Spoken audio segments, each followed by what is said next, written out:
Hey guys, we are Team 12 from the Foldable Robotics course. I'm Shiv Kumar and my teammates Abhijit Sinha and Anusha Chatterjee.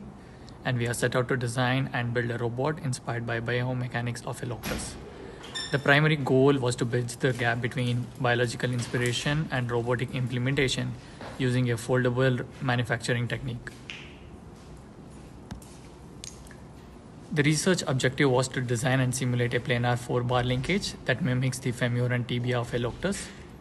The core research question investigated how the varying length ratios of these segments affects the key performance metrics like jump height, horizontal distance, and mechanical efficiency. The scope included a parametric study using Mojoko simulation to identify optimal lengths, followed by the fabrication of a physical prototype to validate these theoretical models experimentally. For the physical build, we utilized a layer-based laminate manufacturing process. The geometry was designed in a liberal CAD with specific color coding for hinges and cuts. And then we used laser cutting and a lightweight materials to build our prototype. The assembly process involved laminating these layers to fold systems into final shape. The robot is powered by servo motors and controlled by an ESP32 microcontroller, which manages the jump actuation.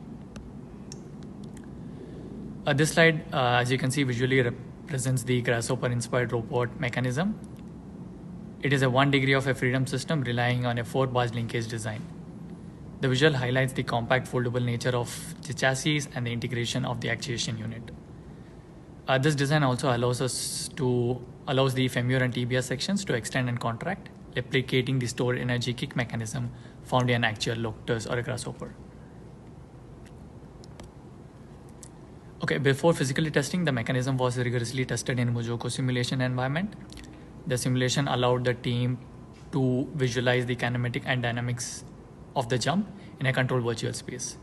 Okay, by modeling the robot digitally, we could perform parametric sweep mentioned in the scope, predicting how changes in the leg lengths would theoretically impact the stability and speed without the cost of manufacturing multiple physical iterations first.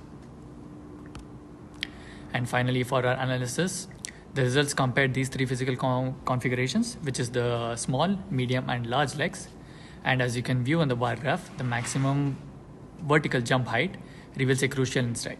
That is, the medium legs significantly outperform the others, achieving a height of 114 mm compared to 60 to 55 mm for the small and large versions. The displacement graph tracks the robot's movements over time, showing that the medium leg offered the most consistent and effective locomotion pattern. And to conclude our results and our observations, the conclusion highlights a critical trade-off between the stride length and the actuator torque. While the simulation predicted that a large leg would be optimal, physical testing showed us that the medium configuration was practically superior than the large. This was because the large physical prototype failed because the motors lacked the torque to lift it and the materials bulked under the load. Therefore, while the geometric scaling can theoretically enhance speed, we were strictly limited by the motor capacity and the physical of the material stiffness. Thank you.